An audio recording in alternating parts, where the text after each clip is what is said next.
In today's episode, I steal ideas from an anime and my players get into a sticky situation. So a pretty regular episode. One of the good things about being a dungeon master in D&D is that you can steal ideas from things that you enjoy and put them into your game.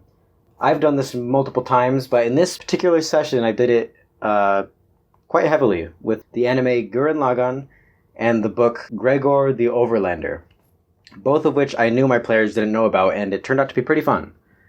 So after the events of the last video, where the party barely escaped their lives from the clutching grasp of the vampire lord, they headed off to the next town to sell their loot and catch a ship to return to their home country.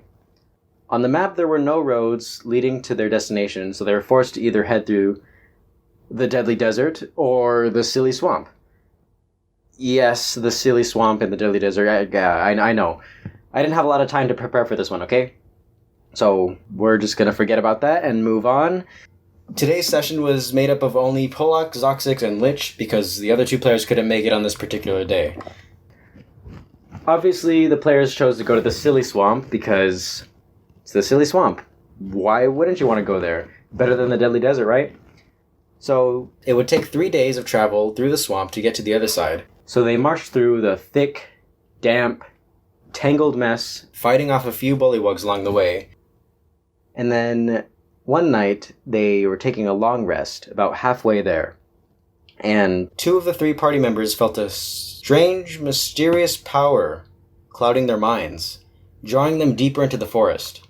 They followed that power, which beckoned them to an eerie-looking tree with a deep, dark hole embedded into its trunk. Polak and Lich felt a strong, irresistible urge to leap straight into the pit with no discretion.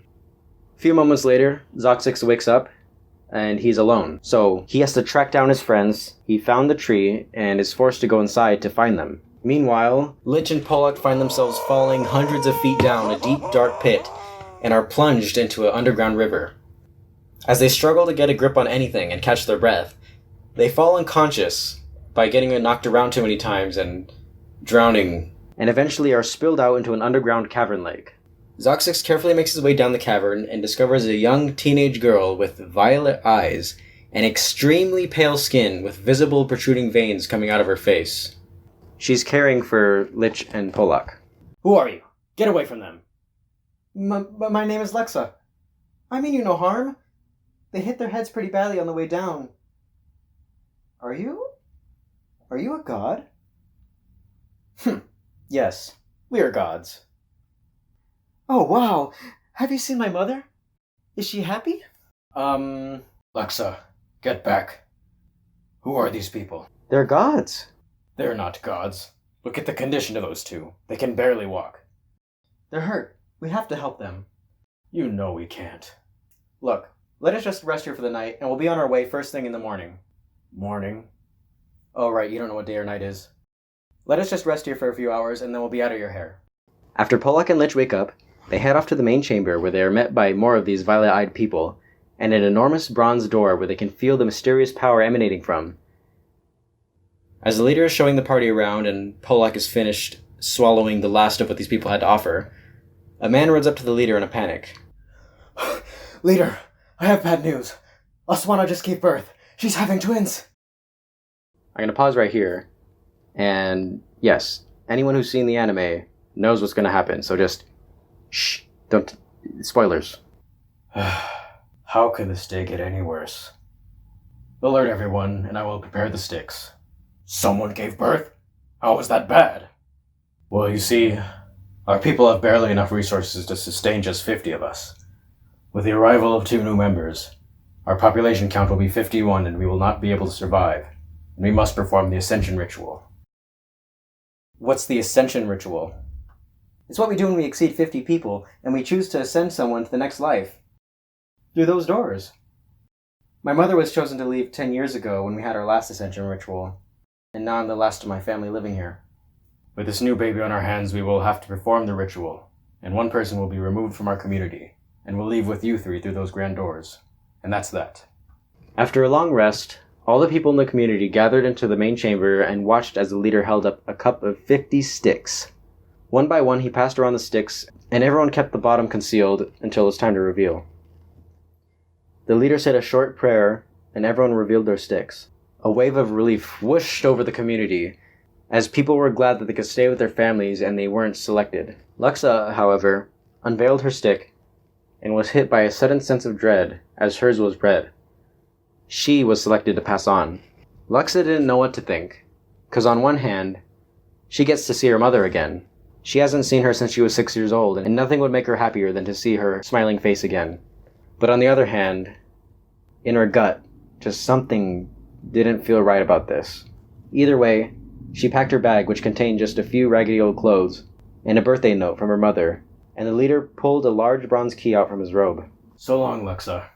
Say hello to your mother for us, and we will not forget your noble sacrifice. The leader opened the doors, and the party plus one headed off through the massive bronze door into a long, dark corridor. They walked for hours, and they seemed to be heading upwards. They couldn't tell how long they had been traveling for, but it felt like miles. The only thing that they were certain of, though, is the mysterious power that they felt in their bones was growing stronger.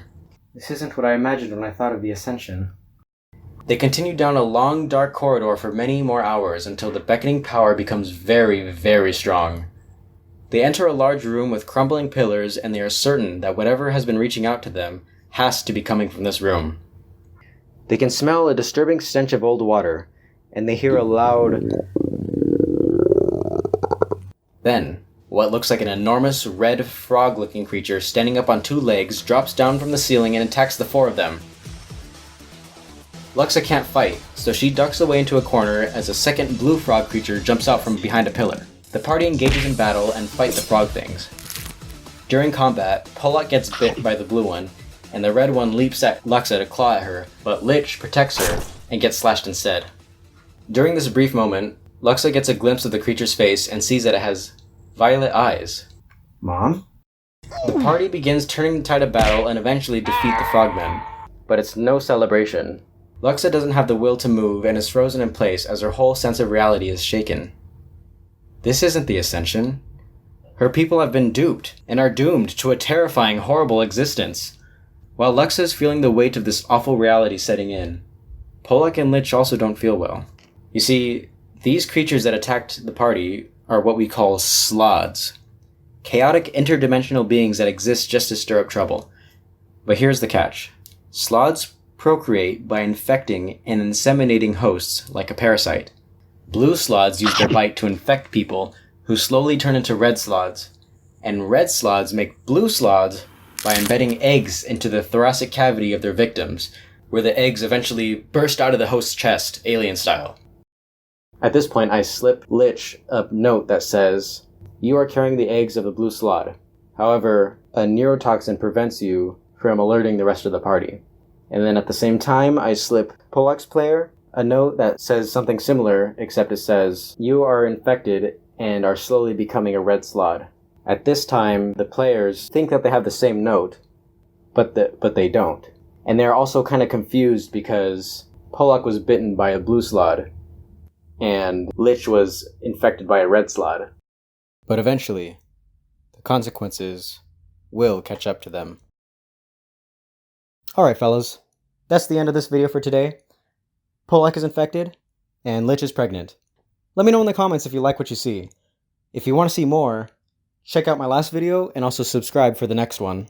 Also, please leave me a comment in the comment box because I'll read all of them, I'll respond to them, and just let me know if you have any suggestions of any kind for me. Thank you very much for watching the video. I love you.